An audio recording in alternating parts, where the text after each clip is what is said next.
Welcome to podcast IndiHome Telkom Jakarta Pusat. Ngobrol bareng, bikin seneng.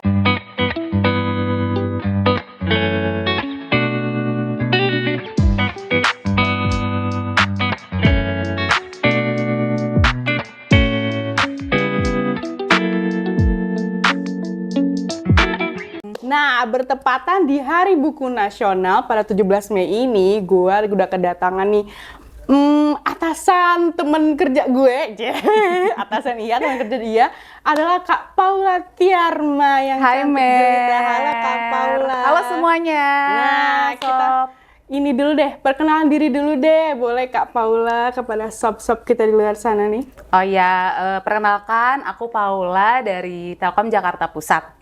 Ya, udah gitu aja. Gitu aja ya, jangan too much information. Nah, bertepatan dengan Hari Buku nih, sesuai yang tadi udah aku sampein, dan Kak Paula ini kebetulan orangnya nih suka banget baca buku ya Kak? Iya, betul. Nah, ada satu buku nih yang lagi dia gandrungi banget nih. Apa sih Kak judulnya?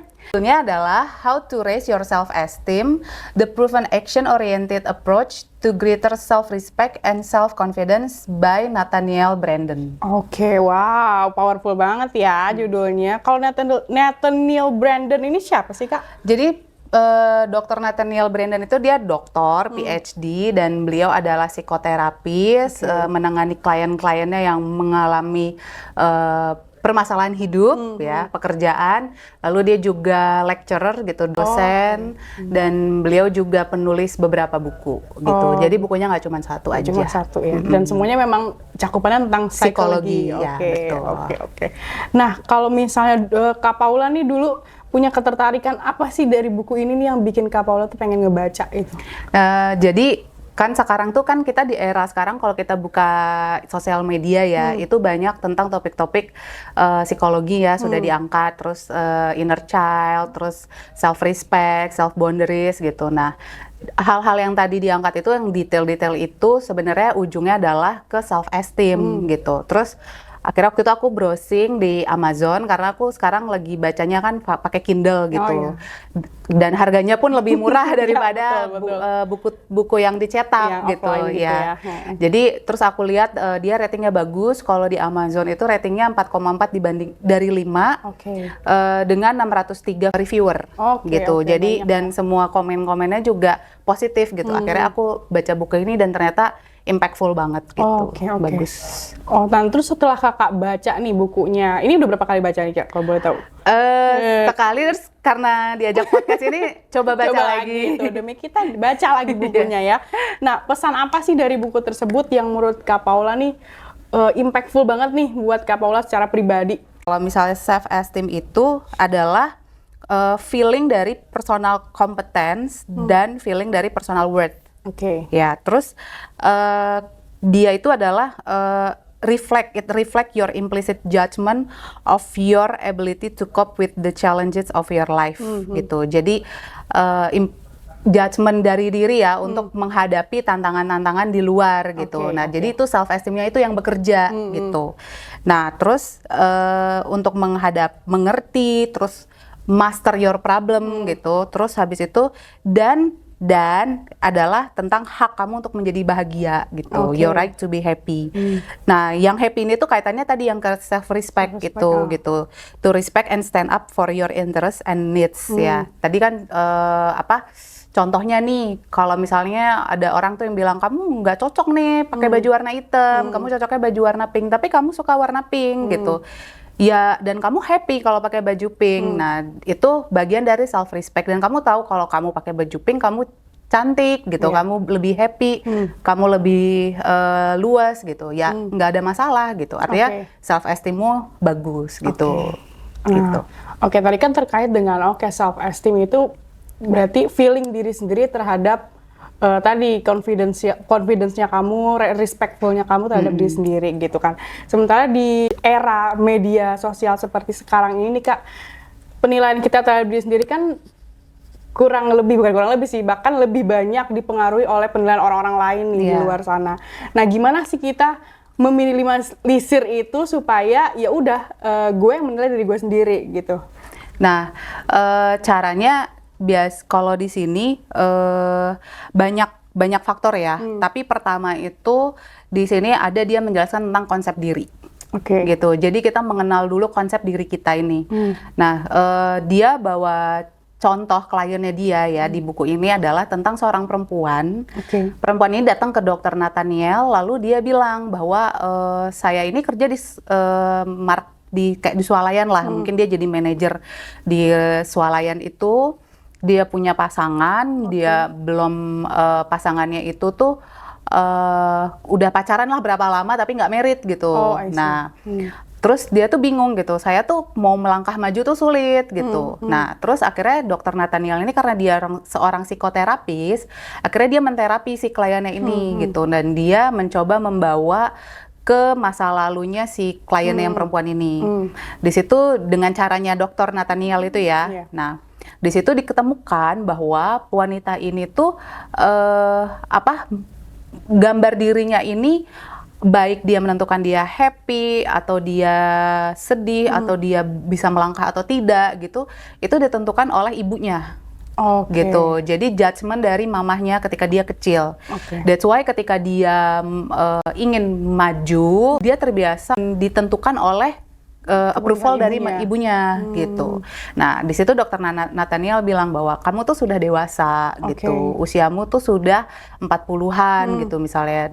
Kamu yang takes control terhadap hidupmu sendiri gitu. Kamu harus mengetahui konsep dirimu gitu ya. Dan dengan kelebihan-kelebihan yang perempuan ini pun harus pahami bahwa dia tuh punya kelebihan ini gitu. Nah, akhirnya setelah beberapa sesi dia datang ke dokter Nathaniel dan dia bilang bahwa aku sudah keluar nih dari kantorku, terus aku mulai bisnis yang aku pengen suka bisnis dan aku dia bilang dia married atau enggak ya, aku lupa. Cuman at the end tuh dia lebih happy gitu, bahwa dia menyadari bahwa aku nggak butuh approval ibuku gitu. Sebenarnya yang salah bukan orang tuanya sih, tapi kan memang pada zaman dulu that's the best their parents did to her kan gitu. Tapi di sini ketika kita jadi udah orang dewasa, kita harus diingetin gitu bahwa kita takes control terhadap hidup kita gitu. Nah, sama kaitannya dengan yang tadi di era sosial media, orang-orang yang sepertinya agak terganggu gitu ya dengan penilaian orang gitu. Ya sebenarnya mungkin di dalam dirinya dia ketika dia pun masih kecil itu diproses seperti itu gitu. Need approval orang lain gitu kan untuk to be happy. Padahal sebenarnya juga bisa jadi orang-orang itu pun tidak terlalu peduli ya gitu sama kita sebenarnya gitu. Itu contoh sih kayak gitu. Berarti tadi menurut ceritanya Kak Paula inner child itu sangat powerful gitu ya untuk menentukan seseorang tuh bagaimana dia bersikap kepada orang lain maupun terhadap diri dia sendiri gitu betul. ya. Oke. Nah, kalau misalnya Kak Paula sendiri nih setelah membaca terus tadi udah memahami juga beberapa teorinya, apa sih yang Kak Paula temukan nih yang bisa diterapkan, teori-teori yang bisa diterapkan di perjalanan Kak Paula dalam berkarir gitu kan? Kita konteksnya mungkin dalam dunia pekerjaan gitu ya. Ada nggak sih? Kalau di pekerjaan self esteem itu sangat diperlukan ya.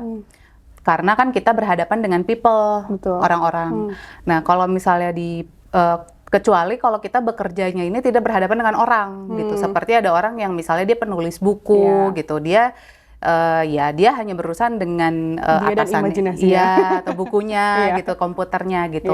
Karena pekerjaan kita tuh sebenarnya tidak punya feeling, gitu kan. Pekerjaan kita kan nggak punya feeling nih Mer. Tapi dia punya due date gitu, kapan harus diselesaikan. Sedangkan kalau people, atasan kita, rekan kerja kita, bawahan kita, atau customer kita, nah mereka punya feeling gitu. Maka kalau kita tidak punya self esteem yang kita jaga gitu, kita bisa mudah tergoyang gitu. Kita bisa mudah tadi lebih depresi, lebih nggak happy, terus kita jadinya tidak punya ide, tidak punya kreativitas. Nah, kalau di pekerjaan ini, misalnya yang aku tanamkan ya, misalnya yang aku jaga self esteemku gitu. Misalnya ketika aku berhadapan dengan tim sales ya, anggota tim yang kita punya kan account manager gitu. Nah, karena saya di sini kan sebagai asmannya mereka kan saya belajar mengelola orang juga kan gitu. Posisi asman kan sangat strategis untuk belajar gitu karena dia belum terjun langsung kan sebagai leadernya, tapi dia harus mencoba dia belajar mengelola orang. Nah, mengelola orang tadi yang ternyata kita tuh punya account manager yang self esteemnya rendah gitu. Bagaimana kita tuh nggak boleh ke-trigger atau menjaga diri agar tidak mudah ke-trigger. Nah, kalau kita tuh contohnya yang dibilang nih self esteem itu salah satunya kita kan punya self conscious gitu, kesadaran diri. Gue sadar nggak ya gitu. Misalnya ketika dia tuh sedang tidak mau mengerjakan pekerjaannya, terus kita harus sadar dulu sebenarnya kita tuh udah mulai marah tuh gara-gara apa? Apakah karena dia tidak mau menjalankan apa yang kita suruh, atau sebenarnya dia punya kesulitan gitu. Sebenarnya dia punya kesulitan yang tidak mau dia ceritakan gitu. Nah, itu self conscious itu bagian dari self esteem juga gitu. Sadar dulu. Nah, jadi jangan sampai kita tuh ketika kita marah kita nggak aware sama marahnya kita gitu. Nah, itu sangat diperlukan, apalagi seorang leader itu juga harus punya self esteem yang bagus gitu. Pasti kalau misalnya leadernya itu nggak punya self esteem yang bagus, misalnya dia tuh gampang jealous sama anggota tim, tidak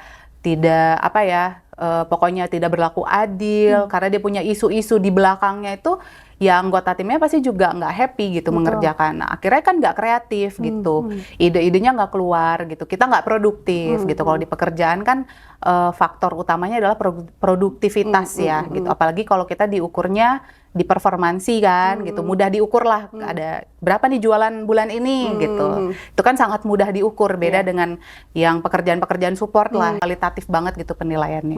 Gitu. Oke, tadi kalau Kak Paulo juga udah sempat singgung ya mengenai atasan gitu, harus aware gitu terhadap self esteem dari anak buahnya sendiri. Nah, sementara in fact di luar sana mungkin ada beberapa atasan yang belum, ya pokoknya yang mau dia tahu adalah pekerjaan selesai gitu. Dia belum aware tentang self esteemnya si anak buahnya ini. Nah, step apa sih yang perlu dilakukan oleh seorang atasan nih? Tips-tips yang praktisnya aja lah untuk mengenali self esteem daripada si anak buahnya ini. Di sini di buku ini tuh dijelaskan Mer. Jadi our responses gitu, respon kita terhadap event gitu, kejadian-kejadian itu terbentuk oleh apa dan siapa yang kita pikirkan kita itu seperti apa gitu. Apa dan siapa yang kita pikirkan kita seperti apa. Kita tuh apa gitu kan. Nah, jadi kadang drama-drama kalau terjadi di kehidupan kita itu terrefleksi dari visinya diri kita sendiri sebenarnya gitu. Jadi self esteem itu adalah kadang menjadi kunci untuk sukses atau bisa jadi kunci untuk kegagalan. Nah, kalau seorang atasan itu tadi nggak punya self esteem yang baik, dia kan sebenarnya gini, ketika dia perlu mencari tahu, gimana dia mau cari tahu anak buahnya punya self esteem yang baik atau tidak, dia aja nggak tahu self esteemnya dia seperti apa gitu. Nah, itu kan bisa kelihatan, misalnya dia suka tiba-tiba berdrama sendiri gitu kan gitu. Nah, jadi kan itu tercreate dalam pikirannya dia. Sebenarnya itu kan refleksi dirinya dia gitu. Padahal sebenarnya bisa jadi anak buahnya itu semalam habis begadang, nonton bola ketiduran atau gimana kan. Padahal dia udah pikirannya tuh udah drama, jangan nih dia tuh gini.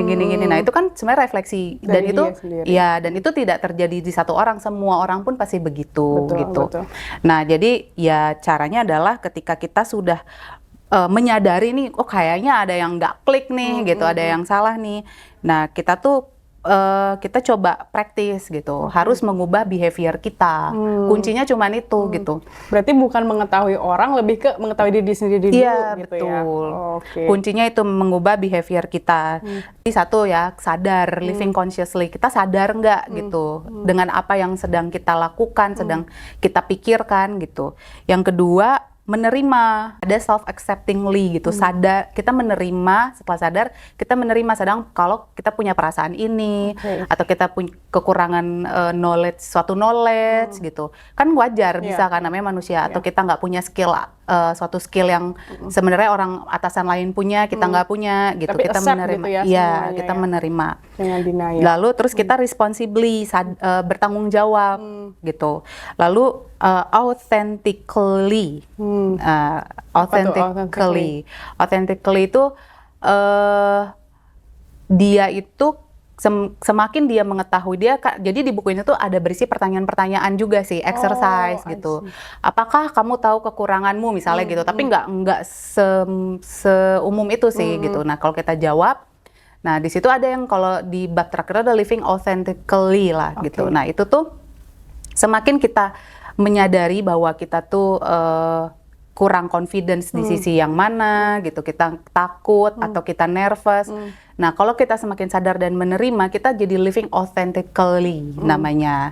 Seuniknya kita iya, gitu ya. seuniknya kita gitu. Iya. Terus benevolently dan integrity, hidup dengan integrity gitu. Nah di sini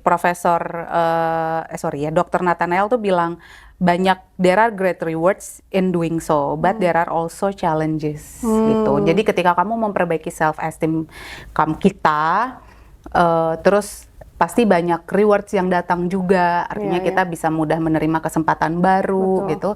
Tapi juga banyak challenges-nya gitu. Ya apa yang datang ke kita kan nggak mungkin yang baik-baiknya aja gitu ya. Pasti ada juga tantangannya gitu. Oke, terakhir nih ya Kak, ada nggak sih kesan atau pesan yang mau Kakak sampaikan ke sobat kita di luar sana terkait pengelolaan self-esteem dari sudut pandang Kakak sendiri? Oke, nah pesan aku untuk sobat semua, mengelola self-esteem itu dari penulis ini sampaikan bahwa seperti menjaga kesehatan tubuh kita. Jadi sangat oke apabila kita tuh berusaha untuk menjaga self-esteem kita. Nah caranya gimana? Pesan aku kedua adalah jangan lupa baca buku ini. Nah, biar tahu ya caranya gimana. Betul. Baca sendiri. Oke deh, thank you banget Kak Paula yang udah nemenin kita di podcast bulan kali ini. Dan sobat-sobat kita di luar sana, jangan lupa kalau misalnya ada ide atau saran untuk podcast kita bulan depan, silakan komen di bawah. Dan jangan lupa juga like dan subscribe YouTube kita serta follow Instagram kita di indihome.telkom Jakpus. Bye.